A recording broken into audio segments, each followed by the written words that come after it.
Hey Zachary, this is Keaton Everett from ABC. Going over your pitching video from the spring break camp. We're just going to go over and talk a little bit about your posture, your balance, your hip-shoulder separation, and just kind of how you can use that lower body a little bit more, how you can stay a little more consistent over the rubber and generate a little more power and velocity. So first off the bat, you got real good body control. All right, you see a lot of guys will be flexing their and extending their back. They'll be losing their posture. All right, you look like a big strong kid. You're able to control everything well. Now it's just a matter of syncing up what your hips and shoulders are doing and how you can get consistent over the rubber. All right, so first off the bat, all right, down the windup, you see a lot of guys with big movements. All right, they'll step back really far, go forward, their body will sway back and forth, a lot of unnecessary movements, but you're keeping it nice and quick. Eyes are staying on the zone, which is good.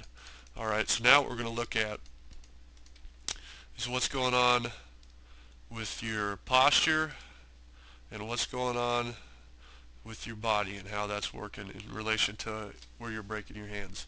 Okay, so watch your head. All right, so as you're coming forward, your body and head are starting to move forward before those hands are breaking. All right, you're also dipping really far down and getting a little bit too much flexion in that back leg. All right, a lot of guys think that flexing that back knee, getting that extra quadricep power helps, but it really doesn't. It actually takes away from the power potential in your hips by flexing down farther. It also makes you a shorter pitcher. It leads to a lot more problems than guys think. They just think the more they can drop and drive on that back leg, the more power that's going to be, but that's not the case. All right, so you're just rushing a little bit out of the gate.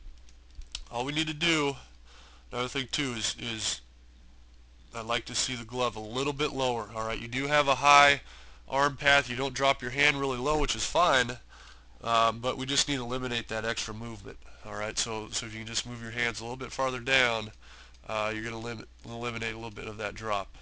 Okay, so we just need to break your hands as that leg's going down, as your body starts forward, and not body forward, then hands break. That's just going to get you more consistent. Okay, another thing too that this drop and drive's doing for you is it's causing you to land early. All right, so you're landing right here. Um, if you mark out about 5 or 6 feet lengths, that should be about where you're landing. It looks like it's a little bit short for how tall you are. Okay, another thing at this foot strike is your body, also another reason because you're rushing, has a little bit of angle to it. All right, we want that body to stay perpendicular to the flat ground and not perpendicular to the mound. So the more we can keep that back ear over that back hip, the more potential we're going to have for energy in our lower body too. Okay, so one of the things that sets this off in motion is what your glove's doing. All right, you notice here that your glove is completely pronated out towards the first base side. All right, that thumb's facing down. All we need is that wrist, not to pronate or supinate. Anyway, that wrist just stays neutral. It's just more of an elbow lift. You want to feel like your elbow's leading you as opposed to that glove. Okay, that just creates, if you're trying to reach behind you with a straight arm, you're going to reach with an open palm, because if you keep your palm facing forward, it closes you off a little bit and you just can't rotate back as far. So that's going to help you keep that front side closed. Okay, so we'll go back to foot strike.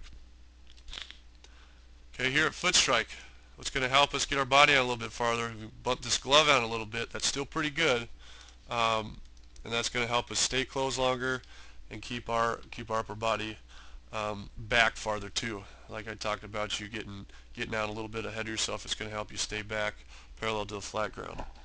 All right, so now we're going to look at hip-shoulder separation. All right, you really have no hip-shoulder separation.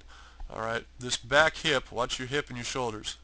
They're rotating at the exact same time. Hip goes, shoulder goes, hip goes, shoulder goes. All right, what we want to see is hips in this position, shoulders still back here. All right, ready to go. So we want to see shoulders about right here with that hip forward.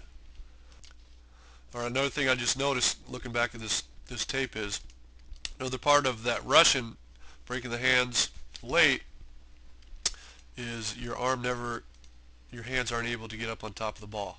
So you're right here at foot strike, whereas we like to see that ball up here so your fingers are on top of the ball, able to generate force down on the baseball instead of kind of just rolling your arm through the zone. So the more we can get that arm path a little bit quicker over the back, over the rubber, you're going to be able to get that hand up a little bit quicker. Okay, so now we're going to look at release. Okay, so we've talked about hips and shoulders going through at the same time. Now we're going to look at what that translates to where we're releasing. Okay, so you've released the ball right here. Looks about right around here. Okay, your back foot is off the ground. That's not very athletic position. Athletic position involves 2 feet, involves balance. I always say if you're going to punch someone, you're going to punch someone with both feet on the ground or 1 foot. You just have more potential for power with both feet on the ground. So the longer we can keep this foot on the ground, what that's going to do is cut out this angle and create more of a straight angle. Okay, that's going to get everything working farther down the mound. It's going to help you get that foot out farther. It's going to help you get that body out farther and that release point out farther. So now we're going from here, and now we're releasing the ball maybe more out here. All right, we're getting down on that hitter quicker. It's getting more angle. You know, to hit the zone, we've got to throw it about right here. To hit the zone here, it's a little bit more of a extreme angle. So we want that ball traveling downhill as opposed to flat. Okay, so it just helps us. It benefits us. It gives us more angle on the ball, gets us more bite on our movement, more more late breaking pitches. It just is a bit more beneficial spot to be throwing in. All right, so a good drill to do is a torque drill, and all that is you're in this position at foot strike. All right, that back foot's on the ground, that hip's pointing towards the catcher. You keep that hip at the catcher the whole time, and you start with your arm in that back position we went over, and that body straight up, and you just throw from that position. All right, you start with either a ball or a towel here. That hip's forward. You rotate. You twist that right shoulder back. Then you bring that right shoulder through the zone over that front foot and throw. All right, and that'll just kind of work on that feel of, you know, it could be a flexibility issue with you. Maybe you need to work on trunk flexibility. Maybe you need to work on some core strength. But the more we can kind of simulate that throwing of keeping those hips closed, or keeping those hips, you know, facing towards the catcher, moving that right shoulder back as far as you can, then bring that right shoulder through, the better off you're going to be, and the easier it is to kind of sync up that lower body. It's just a coordination thing. But anyway, Zach, overall good job. Looks like you're a big, strong kid, and you got a lot of potential there on the mound. All those coaches and scouts always like those tall guys. So hopefully you'll get some improvement after this video. You'll be able to get a little more efficient, a little more consistent, but basically just get those hips synced up and get velocity. All right. So thanks again for making out to camp this year. We hope you had fun and learned a lot. Good luck in the season this year. We look forward to seeing you at ABC in the future.